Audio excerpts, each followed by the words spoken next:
반갑습니다. 함께 보실 성경 본문은 요한복음 18장 1절입니다. 예수께서 이 말씀을 하시고 제자들과 함께 기드론 시내 건너편으로 나가시니 그곳에 동산이 있는데 제자들과 함께 들어가시니라. 아멘. 니마 그 강을 건너지 마오가 아니라 니마 그 강을 건너오라는 제목으로 하나님의 말씀 나눕니다. 성경은 하나님이 이스라엘이라는 한 민족을 택하셔서 그들을 구원하시고 인도하시는 이야기를 통해 하나님의 구원 역사와 세계 경영을 보여주는데요. 하나님은 먼저 아브라함을 택하시고 부르시죠. 여기서부터 본격적인 구원 드라마가 시작됩니다. 한 가지 주목할 것은 창세기 14장을 보면요. 아브라함을 가리켜 히브리 사람 아브람 그럽니다. 여기서 히브리라는 말이 처음 등장하는데요. 이 히브리라는 말은 강을 건너온 자 이런 뜻이에요. 아브라함에게 왜 강을 건너온 자라는 별칭을 붙였을까요? 아브라함은 갈대아인의 땅 우르에서 살던 사람입니다. 그런데 어느 날 아버지 데라와 함께 하란으로 건너오죠. 그리고 지도에서 보는 것처럼 유브라데 강을 건너야만 하란에 갈 수 있습니다. 이때부터 아브라함과 그들의 후손인 이스라엘은 히브리 사람, 즉 강을 건너온 사람으로 불리기 시작한 거죠. 성경을 보면요. 강을 건너는 이야기들이 참 많이 나오는데요. 이 이야기들 속에서 하나님이 우리에게 주시는 교훈이 있습니다. 우리의 신앙 여정의 단계들, 신앙의 과정들의 한 면모를 보여줍니다. 이 성경의 말씀을 통해 우리의 신앙의 여정이 지금 어디쯤 와 있는지, 또 어디를 향해 가고 있는지, 또 어떻게 강을 잘 건너감으로 신앙을 한 단계 더 도약할 수 있는지 함께 말씀을 통해 보기 원합니다. 먼저 아브라함은 고향을 떠나 강을 건너 가나안 땅으로 가고자 합니다. 왜 그런가요? 하나님 아브라함을 찾아오셔서 아비의 집을 떠나라 말씀하셨기 때문입니다. 여러분, 우리의 신앙은요, 이렇게 시작을 합니다. 하나님이 찾아오시는 사건, 그리고 우리의 익숙한 자리, 편한 자리, 머물기를 원하는 자리를 떠나라고 말씀을 하시는데요. 히브리서 11장 8절을 보면요. 믿음으로 아브라함은 부르심을 받았을 때에 순종하여 장래의 유업으로 받을 땅에 나아갈새 갈 바를 알지 못하고 나아갔으며 그럽니다. 갈 바를 알지 못했다는 것이 장소를 몰랐다는 것은 아닙니다. 가나안 땅으로 가는 거 알았어요. 그런데도 갈 바를 알지 못했다는 것은 자기 계획, 자기 의지가 아니다라는 겁니다. 자기가 그림을 그려놓고 시작한 게 아니라는 거예요. 큰 그림은 하나님만 알고 계시는 거죠. 그리고 그 모든 여정과 그 모든 목적을 하나님께 맡기고 하나님만 의지하며 가는 겁니다. 그래서 자기는 모르기에 하나님께 의탁하고 의존하며 강을 건너 모르는 땅을 향해 가는 거죠. 여기서 중요한 게 뭔가요? 내가 뭔가를 할 수 있다 생각하는 자리가 아니라 나는 못하기에 주님이 하셔야만 하는 자리. 사랑하는 여러분, 그래서 하나님은요, 하나님 당신을 더 의지하고 붙들어야 하는 자리로 우리를 이끄시는 거예요. 때로는 고난이고요, 때로는 아픔입니다. 그러나 그 속에서 하나님 더 의지하고 사랑하며 붙들 수 있도록 우리의 모든 삶의 환경들을 주장하시는 거죠. 갈대아 우르는요, 아버지의 집이었지만 하나님을 알지 못하는 우상의 문화를 가진 도시였어요. 하나님이 찾아오셔서 말씀하시고 은혜 주셔서 하나님을 알게 하시고 그리고 하나님을 향하여 떠나게 하실 때 그때 결단하고 순종하는 은혜가 있기를 소망합니다. 하나님 우리에게 그 은혜를 주실 때 하나님 앞에서 이 강을 건너가는 우리의 믿음의 순종이 있기를 간절히 원합니다. 두 번째 강을 건너는 이야기는 야곱의 인생에서 보게 되는데요. 얍복강을 건너는 사건입니다. 야곱은 이 강을 건너 형을 만나기가 두려웠습니다. 그 강을 건너기 전날 밤 야곱은 어떤 사람과 밤새도록 씨름을 하는데요. 주의 깊게 봐야 하는 것이요. 야곱은 홀로 남았더니 어떤 사람이 날이 새도록 야곱과 씨름하다가 그럽니다. 야곱이 씨름을 건 게 아니라 어떤 사람이 홀로 탄식하는 야곱을 찾아와 씨름을 걸어옵니다. 이 어떤 사람은 우리가 알다시피 천사로 찾아오신 하나님이세요. 우리가 한 가지 오해하는 게 보통 씨름했다는 것 자체를 기도로 해석합니다. 우리가 그런 설교를 많이 들었습니다. 그래서 하나님과 씨름하듯 열심히 기도해야 한다. 그런 교훈을 많이들 들어보셨을 거예요. 그런데 이 본문을 그렇게 보기에는 성경의 근거가 약한데요. 무슨 말인가? 오히려 씨름했다는 것 자체는 하나님을 반대하고 거스른 겁니다. 야곱의 인생을 한마디로 표현하면요. 하나님과 씨름한 자예요. 죽어라 씨름합니다. 절대로 안 줍니다. 항복 안 합니다. 제가 왜 그렇게 해석을 하는가? 참고로 이건 저만의 해석이 아닙니다. 많은 성경의 주석가들이 이렇게 해석을 하는데 그동안 우리가 들어온 설교들이 워낙 이제 그 씨름을 기도로만 해석을 하니까 우리가 이제 그렇게 알고 있는데요. 왜 이렇게 해석을 하는가? 그 근거를 여러분들에게 들어보면 호세아는 이 사건을 이렇게 해석을 합니다. 호세아 12장 3절입니다. 힘으로는 하나님과 겨루되 천사와 겨루어 이기고 울며 그에게 간구하였으며. 야곱이 힘으로는 하나님과 겨루되 천사와 겨루어 이겼다 그러죠. 문맥을 보면요. 이 말이 긍정적인 표현이 아니에요. 천사와 겨루어 이겼다는 것이 기도라면 좋은 뜻이어야 하는데 이 호세아 성경의 문맥상 그렇지가 않습니다. 호세아서의 이 구절은 하나님이 유다를 꾸짖으시면서 유다의 행실이 마치 야곱과 같다라는 것을 말씀하시는 그런 맥락 속에서 이 구절을 말씀하시는 거예요. 하나님께 순복하지 않고 하나님과 겨뤘다는 거죠. 다퉜다는 겁니다. 하나님께 맞섰다는 거예요. 그리고 상식적으로도 기도는 내가 하나님을 이기는 게 아니라 하나님이 나를 이기셔야 하는 거죠. 내가 하나님께 항복하는 게 기도죠. 그리고 씨름 자체를 기도라고 한다면 어떤 사람이 날이 새도록 야곱과 씨름하다가 그 사람이 자기가 야곱을 이기지 못했다 그러는데요. 우리가 기도할 때 하나님이 우리에게 지시나요? 그럴 수 없는 거죠. 우리가 하나님의 뜻을 꺾고 우리의 뜻을 관철시키는 게 절대로 기도일 수가 없어요. 우리가 이기는 게 기도일 수가 없습니다. 그래서 씨름 자체가 기도가 아니라 오히려 하나님과 대치하며 겨루고 거스르는 거죠. 이것은요, 이 씨름했다는 것은 야곱 전반의 인생이 어떠했는지를 우리에게 가르쳐 줍니다. 그래서 이 야복강을 건너기 전에 하나님이 야곱을 찾아와 씨름을 하시는데 결국에는 하나님이 어떻게 하세요? 야곱의 다리를 치시고 꺾으시면서 절개하십니다.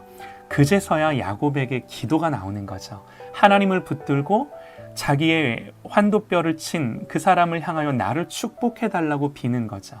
나를 축복하기 전까지는 당신을 가게 하지 않겠습니다. 그제서야 바짓가랭이 붙들고 엎드리는 겁니다.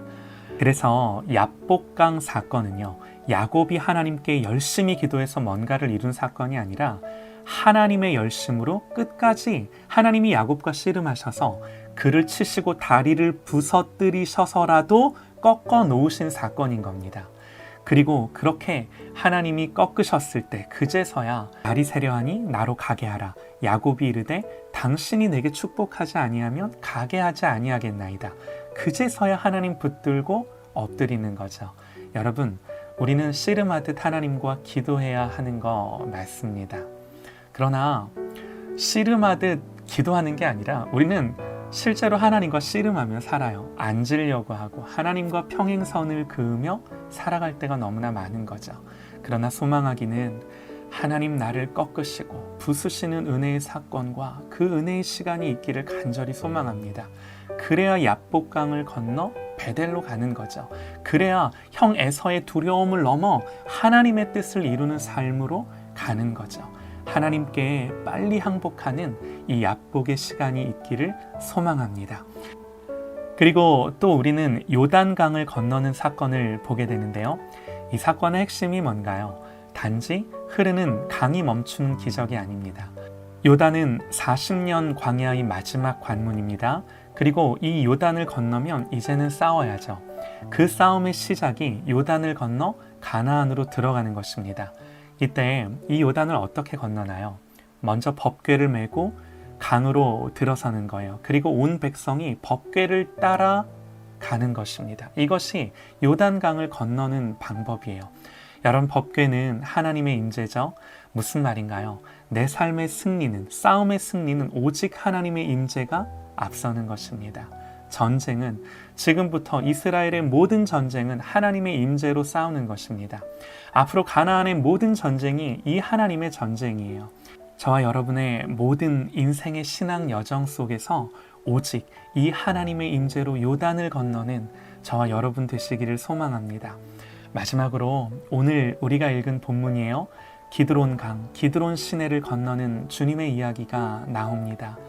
예수님께서 이 말씀을 하시고 제자들과 함께 기드론 시내 건너편으로 나가시니 그곳에 동산이 있는데 제자들과 함께 들어가시니라.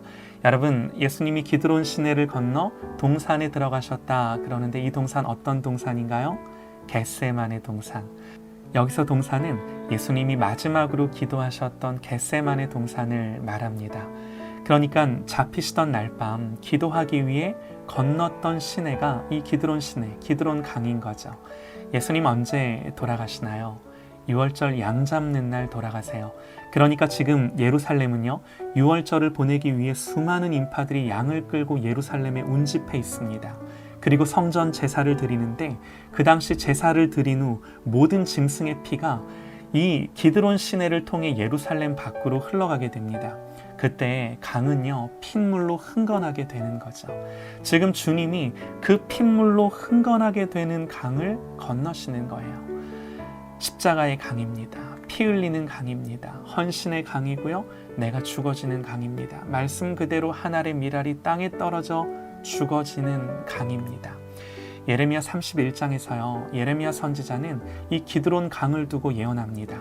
시체와 재의 모든 골짜기와 기드론 시내에 이르는 모든 곳이 곧 동쪽 마문의 모퉁이에 이르기까지 여호와의 거룩한 곳이니라. 영원히 다시는 뽑거나 전복하지 못할 것이니라. 기드론 시내가 거룩한 곳이 될 거랍니다. 왜요? 주님이 피 흘리신 곳이기에, 하나님의 사랑과 열심이 우리를 위해 헌신하시고 자기 몸을 내어주신 곳이기에 그 은혜로 거룩하게 되는 거죠. 주님 우리에게도 말씀하세요. 무리와 제자들을 불러 이르시되 누구든지 나를 따라오려거든 자기를 부인하고 자기 십자가를 지고 나를 따를 것이니라. 주님이 이 기드론 강을 건너신 것처럼 저와 여러분도 이 강을 주님과 함께 건너는 은혜가 있기를 간절히 원합니다. 그래서 이 모든 강을 다 건넌 뒤 우리가 마지막으로 건너는 강이 어디일까요? 마음속으로 요단강이요. 아니요, 요단강이 아니라 요한계시록 22장 1절을 보면요. 또 그가 수정같이 맑은 생명수의 강을 내게 보이니 하나님과 및 어린 양의 보좌로부터 나와서 그럽니다. 주님이 생명수의 강을 보여주시고 그 강은 보좌부터 흐르는 강, 우리가 그 강을 건너 주님의 보좌로 나아가는 거죠. 사랑하는 여러분, 지금 우리는 우리의 신앙 여정 속에 어떤 강을 건너고 계신가요? 아브라함처럼 결단하고 하나님을 향하여 출발하는 유브라데 강인가요? 아니면 야곱처럼 이제는 하나님과의 씨름을 멈추고 온전히 엎드리고 순복해야 하는 야복강? 아니면 이제는 훈련이 끝나고 하나님의 임재로 충만하여 싸움을 싸워야 하는 요단강인가요? 아니면 주님이 가신 십자가와 헌신의 기드론 강인가요? 여러분, 우리 각자에게는요, 하나님이 허락하신 건너야 할 강이 있습니다. 삶의 양태는 다양할 수 있습니다. 그러나 누구나 예외 없이 마주하고 건너야만 하는 신앙의 그 여정의 순간순간들이 있는 겁니다. 저와 여러분이 어디 있든 믿음으로 이 강을 건너 하나님이 펼쳐주시는 그 다음 단계로 들어가는 이 신앙의 진보와 믿음의 성장과 성숙이 있는 저와 여러분이 되시기를 간절히 소망합니다.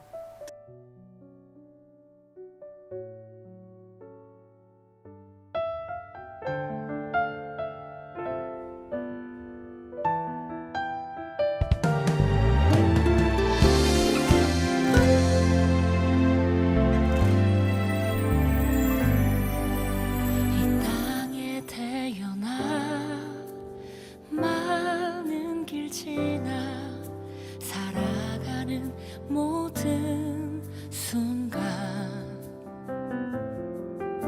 어디에 있든지 어느 때든지 예수 널 인도하신다.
또